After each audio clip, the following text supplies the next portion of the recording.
Hey there, and today I want to talk about the TWSBI VAC700R. This is that rainbow colored finish variant that you see everywhere on the internet. And yeah, let's just get straight into it. This is the box. It's pretty standard cardboard box that all TWSBIs come with. You open it up and you get a little case inside. Very nice packaging, very minimalistic actually. I prefer this to the coffin style packaging that most, well not most, but way too many fountain pens use. This is a nice glass case with some Chinese writing behind. And the pen inside is locked down by two pillories, for lack of a better word. It's a bit gruesome to think of it that way, but these really are pillories. And it's nicely locked in, so it doesn't budge until you take them out. And then you are presented with the pen. So I really do like the packaging of this. I think unboxing it has been a pretty great experience for me. But, you know, this isn't my first time unboxing this. I've had this pen for like a year, and I just cleaned it up and put it back in after I changed the ink. So, on the back here, we have our TWSBI wrench and our silicone grease, which I have used about half. And originally also came with some, well, I guess they're O-rings, but I've used them on my, I've used them on some other pens that I wanted to eyedropper convert, like the Platinum Preppy and stuff like that, which is really nice actually, that they present you with these nice accessories that could help improve your general fountain pen experience, not just for this pen specifically, but let's talk about this pen specifically. So, on the front finial here, we have the TWSBI logo. It is kind of acrylic, molded, and it's quite nice to the touch. It looks pretty nice. Nothing I can say about that. And we have the clip here as well. It's kind of a anodized aluminum, I'm not so sure, but it's definitely anodized, because if you get real up close to it, well, I can't really, yeah, if you really look at it, you can see just how textured it is. But I really do like this clip. I think it looks great, and it's very usable as well. My only problem with this clip is the fact that sometimes it gets pushed to one side, like this. Not that that has any real impact on the pen. Well, actually, it does have an impact on the pen. I'll talk about that later, but it just really triggers me. I do not like seeing things like that. I want them to be perfectly straight. But the other side effect is, if you look right back here, it scratches quite easily on the acrylic here. So that's not very ideal, but you know, it is what it is. One of my problems with this pen for sure. You can see the cap band here. It's nice and simple. It says VAC700R Taiwan, TWSBI in the front, and a really nice finish. One problem about this pen is it's absolutely a fingerprint magnet because of how much gloss there is, I guess. The clear plastic is glossy, and this is glossy, and the only thing that's not glossy is the clip. So after holding it for just a few seconds, well, not a few seconds, a minute, I guess, it's just full of fingerprints. But I don't mind that. Okay, I'm lying. I do mind that, but it's not really been that apparent, I guess, when I use this pen. But yeah, definitely look out for that too. Then back here we have the, well, I guess you call it the piston that works the vacuum component. Now, one problem about this is it does tend to over tighten, so if you want to, you know, turn this down, twist it, and kind of lock the vacuum system here so the ink doesn't evaporate, sometimes you can quite easily tighten it too much, and then it'll be impossible to twist it open with your fingers. So I've had to use like a wrench for situations like that, which is not ideal on this pen, and it leaves scratches.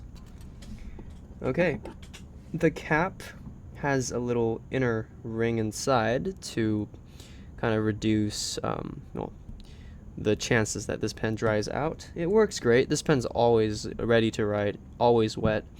I've never had it dry out on me.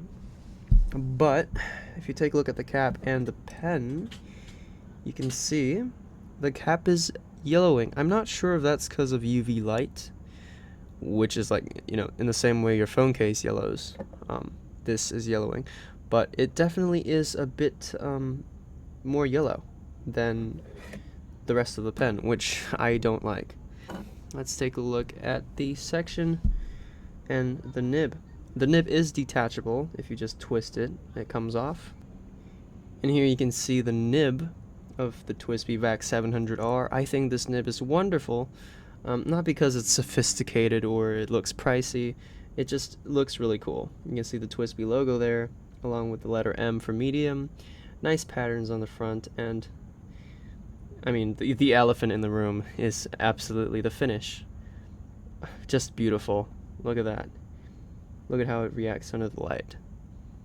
I think this is one of the most unique nibs out there in the fountain pen industry, and it's not very hard to access. This pen is not too pricey, actually, when you look at the rest of the pens out there. And a bit more of a kind of this rainbow finish here into the section. And it comes to this thread over here, which has an O-ring to help reduce possibility of it drying up, which I think is nice. But I do have things to say about the thread, which I've heard many other people say as well. Because you hold your pen right about here, right? I mean, for most people, I mean, I don't know how you hold your pen, but for me, I hold it right about here, which means this thread gets right under my fingers. And I say fingers because it's just like 2 fingers, so it's double the trouble, and it really doesn't feel good.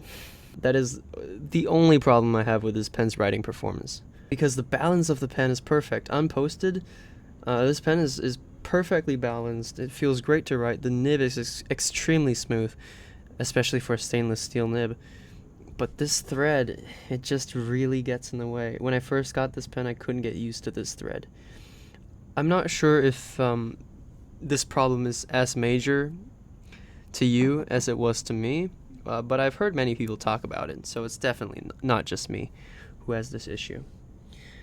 But moving on from that, here is the pen body along with the vacuum mechanism, because this is a vacuum fill pen. That's kind of one of the reasons you would buy this, just to kind of experience that. So since this is not inked up right now, let me go grab a bottle of ink and let's go ahead and ink this up together. Okay, here I have a bottle of Yuyake from Iroshizuku. This is just one of my favorite oranges of all time, besides maybe like Diamine Pumpkin. Just look at that color. I mean, it looks great. Looks kind of like a sunset, and it shades great as well. So I'm gonna go ahead and ink up the pen with this, as opposed to what it was previously inked up with, Tsutsuji, I think. Which, it was a great color, but you know, I've been using it for like 3-4 months, so it's time to change it up a little bit. So I might speed this up after the first pump, because in order to get a full chamber of ink here, you do have to repeat the pumping motion a couple of times. So I'll show you here.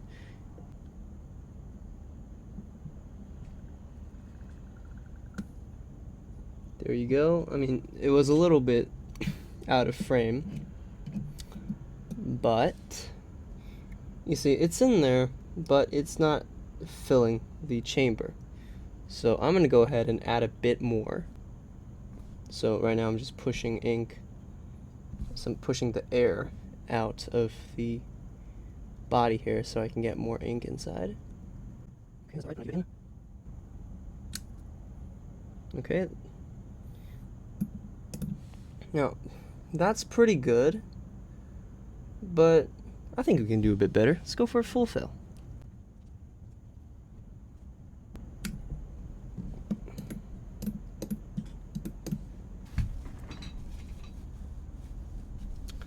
Got a piece of paper here. And there we are. A nice pretty much full barrel of ink. Lovely color. I think some of the silicone grease is getting in the way, but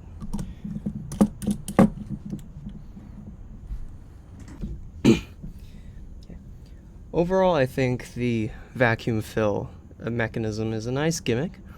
And some people say it's a bit harder to clean out. I definitely can see why that's so, but I haven't had a problem with it just yet. I just cleaned this pen out for the first time in 6 months. I know that's a huge sin, but it really didn't take that much effort, and it was quite easy to disassemble this pen as well. It also doesn't dry out very easily. Of course, like I mentioned before, you can just push this down and twist this cap in to lock the little feeder hole here so that no ink flows into the section, so that your ink will not dry out if you don't use this pen for extended amounts of time. So this pen is great, and I think we know that. I mean, many people have said that. So I'm going to go ahead and give you guys a writing sample. Okay, now time for the writing sample, and the reason my page is the other way around is because I previously did one, but I wasn't recording it, so let's do that again. So here we have the TWSBI VAC700R. This is the Iris variant, which is kind of like a special edition, but not really, because honestly, if you buy this pen, why wouldn't you buy the Iris? It's like 80 USD. Quite a good deal, in my opinion. So the nib is a medium stainless steel nib, and the ink is Yake by Pilot, but actually it's Shizuku, but I don't really want to write that. Kind of lazy. Let me have this one. I already wrote it once, but okay. So let's do the usual.